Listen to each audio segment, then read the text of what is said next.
ശ്രദ്ധിച്ച് കേട്ടോളൂ. ചിലപ്പോ എന്തൊക്കെയോ വീഴുന്ന ഒച്ച കേൾക്കാൻ കഴിഞ്ഞേക്കും. ശൈലികമന്ത്രി ആരംഭിക്കുന്നു.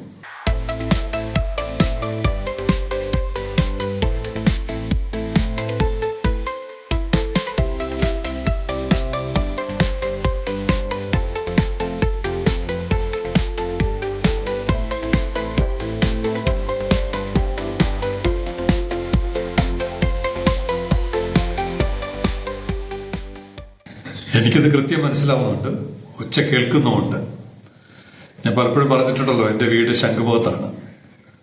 ഞാൻ രാവിലെ തന്നെ ഇന്നലെ രാവിലെ എനിക്ക് നേരിട്ട് കാണണമെന്ന് തോന്നിയിട്ട് അവിടെ നടക്കുന്ന നിർമ്മാണം കാരണം ഇതിനകം തന്നെ പലരും ആക്ഷേപം ഉന്നയിച്ചു കഴിഞ്ഞു. ശംഖുമുഖം തകർന്നു, വലിയതുറ തകർന്നു, ഒരു വിഴിഞ്ഞം തുറമുഖം വന്നത് കാരണം മനുഷ്യർക്ക് കിടക്കപ്പുറതിയില്ലാതായി. പലരും ഫേസ്ബുക്കിൽ അവരുടെ നിഗൂഢ താല്പര്യക്കാർ രംഗത്തിറങ്ങിയിട്ടുണ്ട്. ഇത് 2015 മുതൽ 2016 മുതൽ എന്ന് പറയാം, 2016 മുതൽ നമ്മൾ കേട്ടുകൊണ്ടിരിക്കുന്നതാണ്. അതേ സമയത്ത് ഇതിന്റെ സത്യാവസ്ഥ പലതവണ ആവർത്തിച്ചു പറഞ്ഞിട്ടുണ്ട്. തുറമുഖവും ഇവിടുത്തെ ഈ കടലാക്രമണവുമായിട്ട് ഒരു ബന്ധവുമില്ല. എന്നാലും ആ ബന്ധം ഉണ്ടാക്കി കൊടുക്കാൻ സർക്കാരുകൾ തന്നെ ശ്രമിച്ചാൽ പിന്നെ എന്ത് ചെയ്യാൻ പറ്റും? ശംഖുമുഖമാണല്ലോ എല്ലാവരും കാണുന്ന, എല്ലാവർക്കും പ്രിയപ്പെട്ട ഒരു സ്ഥലം ശംഖുമുഖമാണ്. അപ്പൊ ശംഖുമുഖം ബീച്ചിൽ അല്പം മണ്ണെടുത്ത് പോയാൽ പിന്നെ എല്ലാവരും വൈകാരികമായി പ്രതികരിക്കും. കുട്ടിക്കാലം മുതലേ കണ്ടിട്ടുണ്ട്, ജൂൺ ജൂലൈ മാസം ആകുമ്പോൾ കടൽ കയറി വരും, കുറെ മണ്ണെടുത്ത് പോവും. കുറെ കഴിയുമ്പോൾ ഒരു ഓഗസ്റ്റ് ഒക്കെ ആകുമ്പോൾ വീണ്ടും കടലിൽ തന്നെ മണ്ണ് തിരിച്ചു കൊണ്ടുവയ്ക്കും. പക്ഷെ ഇപ്പോ ഒരു ആഗോള പ്രതിഭാസമായതുകൊണ്ട് പണ്ടത്തതുപോലെ മണ്ണിന്റെ ലഭ്യത കുറവുണ്ട്, പിന്നെ തീരെ കുറഞ്ഞു വരുന്നുണ്ട്. അതൊരു ആഗോള പ്രതിഭാസമാണ്, ഗ്ലോബൽ വാർമിങ്ങിന്റെ ഫലമാണ്. കടൽ ചൂടാകുന്നു, നമ്മൾ തന്നെ കാരണക്കാർ. പ്ലാസ്റ്റിക് ഇങ്ങനെ ഡെയിലി കൊണ്ട് കടലിലിടുകയാണ്. പല കാരണങ്ങൾ കൊണ്ട് സംഭവിക്കുമ്പോൾ ജനങ്ങൾക്ക് വളരെ വിസിബിൾ ആയിട്ടുള്ള ഒരു പ്രദേശമാണ് ശംഖുമുഖം. ആ ശംഖുമുഖത്തിന്റെ റോഡ് തകർന്നത് ഇതിനൊക്കെ ഞങ്ങൾ സമരം ചെയ്ത ആളുകളാണ്. സമരം ചെയ്യുകയും പോലീസ് കേസ് എടുക്കുകയും ഒക്കെ ചെയ്ത ആളുകളാണ്. ഇന്ന് പലരും ശംഖുമുഖത്തിന്റെ വക്താക്കളായിട്ടൊക്കെ വരുന്നുണ്ട്. എന്തായാലും റോഡ് പുനഃസ്ഥാപിക്കപ്പെട്ടു. അതിനോടൊപ്പം ഒരു ഡയഫ്രം വാൾ നിർമ്മിച്ചു. പല പരീക്ഷണങ്ങൾ നടത്തിയിട്ടുണ്ട്, ഗ്യാബിയോൺ വാള്, അതുപോലെ പല പല പരീക്ഷണങ്ങൾ നടത്തി. ഇതെല്ലാം ഞങ്ങൾ കണ്ടുകൊണ്ടിരിക്കുന്നവരാണ്. ഇതൊന്നും, ഈ കളിയൊന്നും കടലിനടുത്ത് നടക്കില്ല എന്ന് പലപ്പോഴും ഞങ്ങൾ തന്നെ പറയാറുണ്ട്. ഇപ്പൊ കടലുമായിട്ട് രമ്യപ്പെട്ടു പോകുന്ന ഒരു രീതിയാണ്. ഞങ്ങൾക്കിപ്പോഴും ഒരു സൊല്യൂഷൻ എന്ന് പറഞ്ഞ ബീച്ച് നറിഷ്മെന്റ് ആണ്. ഈ കടലെടുത്തോണ്ട് പോയ മണ്ണ് തിരക്കൊഴിക്ക് അപ്പുറത്ത് കിടക്കുകയാണ്. ഈ ഡയഫ്രം വാൾ പണിത സമയത്ത് തന്നെ പറഞ്ഞു, ഇത് അങ്ങറ്റം വരെ, നമുക്ക് നീളമൊന്നും അറിയില്ല, എന്തായാലും ആറാട്ട് കൽമണ്ഡപം വരെയെങ്കിലും നീട്ടണമെന്ന് പറഞ്ഞപ്പോൾ അതും മൈൻഡ് ചെയ്യാൻ, പുച്ഛിച്ച് തള്ളിയാനെ. ഇന്ന് ശംഖുമുഖത്ത് പോയി നോക്കിയാൽ ഇത്രയും വൃത്തികെട്ട ഒരു തരത്തിൽ ഒരു ബീച്ച് എങ്ങനെ സംരക്ഷിക്കാം എന്ന് നമുക്ക് നേരിട്ട് കാണാൻ പറ്റുന്നുണ്ട്. ഈ ഡയഫ്രം വാൾ നമ്മുടെ സാങ്കേതിക വിദ്യ അനുസരിച്ച് ഒരു നല്ല പ്രൊട്ടക്ഷൻ ഇപ്പൊ നൽകുന്നുണ്ട്. ഈ കടലാക്രമണ സമയത്തും കടൽ രൂക്ഷമാകുന്ന സമയത്തും വളരെ അതും ആസ്വദിച്ച് ആളുകൾ നിൽക്കുന്നത് അവിടെ കാണാം. ആകെയുള്ള ഒരു പരാതി, അവിടെ ഒരു സ്റ്റീൽ പൈപ്പാണ് ഉപയോഗിച്ചിരിക്കുന്നത്. അത് നേച്ചർ ഫ്രണ്ട്ലി ആയിട്ട് തുരുമ്പെടുക്കാത്ത എന്തെങ്കിലും ഒരു മെറ്റീരിയൽ, വളരെ സ്ട്രോങ് ആയിട്ടുള്ള പ്ലാസ്റ്റിക് ഉണ്ട്. കെട്ടിടം വാർക്കുന്ന കമ്പിക്ക് തുല്യമായ പ്ലാസ്റ്റിക് മെറ്റീരിയൽ ഞാൻ കൈകൊണ്ടെടുത്ത് നോക്കിയിട്ടുള്ള ആളാണ്. ഇതൊക്കെ ലോകത്ത് അവൈലബിൾ ആണ്, അതൊന്നും ചെയ്യില്ല.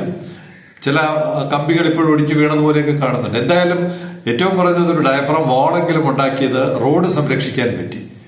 അതിനപ്പുറം കൂടി അന്ന് തന്നെ ഇത് ചെയ്തിരുന്നെങ്കിൽ ഈ വൃത്തികേട് നമുക്കിന്ന് കാണേണ്ടി വരില്ല. ഞാൻ അവിടെ പോയി കണ്ടിട്ട് എനിക്ക് വലിയ സങ്കടം തോന്നി. നമ്മുടെ നാട് ഇത്രയും അധംപതിച്ചോ? സാങ്കേതികമായി നമ്മുടെ നാട് ഇത്രയും അധംപതിച്ചിരിക്കുകയാണ്. മനോഹരമായ ഒരു ബീച്ച് മുഴുവൻ തകർത്ത് പാറ കൊണ്ടിട്ടിരിക്കുകയാണ്. എൻ്റെ ഒരു ബേസിക് കടലിന്റെ സയൻസ് ഒന്ന് മനസ്സിലാക്കിയാൽ ഈ അപകടം പറ്റില്ലായിരുന്നു. കടൽ തിര വന്ന് അടിയിൽ നിന്നാണ് മണ്ണെടുത്തോണ്ട് പോകുന്നത്, ഏറ്റവും അടിയിൽ നിന്നാണ് മണ്ണെടുത്തോണ്ട് പോകുന്നത്. അപ്പൊ ഡയഫ്രം വാൾ എന്ത് സംഭവിച്ചു? ഡയഫ്രം വാള് പൈലിംഗ് നടത്തി കോൺക്രീറ്റ് താഴോട്ട് ഇറക്കിയപ്പോൾ കടലിന് അത്രയും ചെയ്യാൻ പറ്റാതെ വരുന്നതുകൊണ്ട് തൽക്കാലം കുറച്ചു നാളത്തേക്കെങ്കിലും അത് പിടിച്ചു നിൽക്കും. ഇവിടെ എന്താണ് സംഭവിക്കുന്നത്? ശംഖുമുഖത്ത് പുതുതായിട്ട് നടത്തുന്നത് കുറെ കല്ലടുക്കിയിട്ട് അതിന്റെ പുറത്ത് കമ്പി കെട്ടി ഇരിപ്പിടം ഉണ്ടാക്കുകയാണ്. അടുത്ത സീസണിൽ ഇത് നിലനിൽക്കില്ല എന്നുള്ളത് ഉറപ്പാണ്. അടിയിൽ നിന്ന് മണ്ണെടുത്തുകൊണ്ട് പോയി ഇത് മുഴുവൻ വീണ്ടും ഒരു ആക്രിക്കോലമായിട്ട് ഇവിടെ കിടക്കും. ഇത് പറയാൻ കാരണം, ഇവിടെ 3100 മീറ്റർ 3.1 കിലോമീറ്റർ ബ്രേക്ക് വാട്ടർ തൊട്ടപ്പുറത്ത് കടലിന്റെ നടുക്കടലിൽ നമ്മൾ പണിതുകൊണ്ടിരിക്കുന്ന എഞ്ചിനീയർമാരുണ്ട്. അതിന്റെ അടിത്തട്ട് ഏറ്റവും അടിയിൽ അതിന്റെ വീതി 120 മീറ്ററാണ്. 120 മീറ്റർ വീതിയിൽ നിന്ന് മുകളിലോട്ട് ഒരു എന്താ പറയാ, ഒരു ഫണൽ എന്ന് പറയാം, ഒരു ട്രയാങ്കിൾ ഷേപ്പിൽ വന്നിട്ട് മുകളിൽ 10 മീറ്റർ. ഇപ്പൊ മുകളിൽ 10 മീറ്ററും താഴെ 120, പലയിടത്തും 120, 100, 120 ആണ്. 10 മീറ്ററിൽ നിന്ന് 120 മീറ്ററിലോട്ട് വരയ്ക്കുമ്പോൾ കിട്ടുന്ന ഒരു കോണാകൃതി എന്ന് പറയാൻ പറ്റില്ല. അതാണ് അവിടെ ബ്രേക്ക് വാട്ടർ. ആ ആകൃതിയിൽ 3.1 കിലോമീറ്റർ ദൂരം ബ്രേക്ക് വാട്ടർ പണിയാൻ കഴിയുന്ന നാട്ടിലാണ്. ഇപ്പൊ അത് 4 കിലോമീറ്ററിലോട്ട് പോകുന്നു. അങ്ങനെ പണിയാൻ കഴിയുന്ന നാട്ടിലാണ് ഇവിടെ ഒരു 1 കിലോമീറ്റർ 240 പോയി 800 മീറ്റർ 800 മീറ്റർ കരയുടെ സുരക്ഷിതത്വത്തിൽ വൃത്തിയുള്ള ഒരു സാധനം ചെയ്യാൻ പറ്റാതെ വീണ്ടും വിഴിഞ്ഞം തുറമുഖത്തിന് പ്രതിയാക്കണമെന്ന് ആഗ്രഹിക്കുന്നവർക്ക് വടി കൊടുക്കുന്ന സർക്കാരിന്റെ സംവിധാനം കണ്ടിട്ട് ഞാൻ നേരിട്ട് കാണണമെന്ന് ആഗ്രഹിച്ചിട്ടാണ് ഇന്ന് പോയി ചിത്രങ്ങളും എടുത്തു. വാസ്തവത്തിൽ നമ്മുടെയൊക്കെ നാട് 21ാം നൂറ്റാണ്ടിലാണോ ജീവിക്കുന്നത് എന്ന് സംശയം തോന്നുന്നുണ്ട്.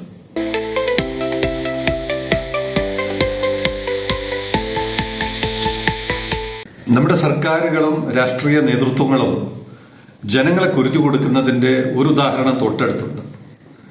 ശ്രീമതി മേഴ്സിക്കുട്ടിയമ്മ മന്ത്രിയായിരുന്ന കാലത്താണ് വലിയതറ കടൽപ്പാലം നവീകരിക്കുന്നതിന് ഇത് നേരത്തെ പറഞ്ഞിട്ടുണ്ട്. പക്ഷേ ഈ ശംഖുമുഖത്തെ ഈ കോലം കണ്ടപ്പോൾ അതും കൂടി ഈ സമയത്ത് പറയണമെന്ന് തോന്നുന്നു. വലിയതറ കടൽപ്പാലത്തിന്റെ നവീകരണത്തിന് ഒരു ടെൻഡർ വിളിച്ചു.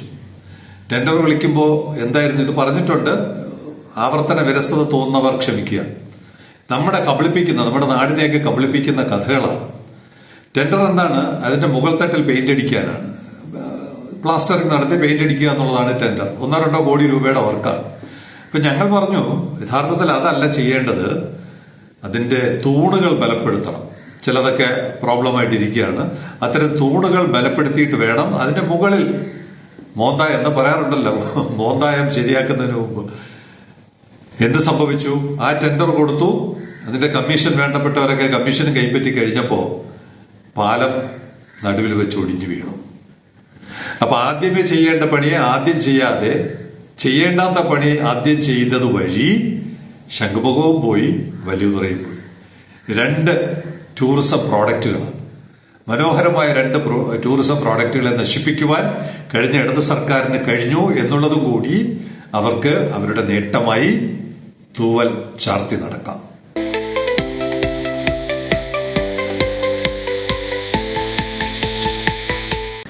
ന്യൂയോർക്കിൽ നിന്ന് പുറപ്പെട്ട MSC മെക്സിക്കോ ഒരു ദിവസം നേരത്തെ എത്തി. ജൂൺ 10-നാണ് എത്തേണ്ടിയിരുന്നത്. ജൂൺ 9-ന് രാവിലെ, ഞാൻ നോക്കുമ്പോൾ ജൂൺ 9-ന് രാവിലെ തന്നെ ഇവിടെ എത്തിയിരിക്കുന്നു. നേരിട്ടാണ് വരുന്നത്.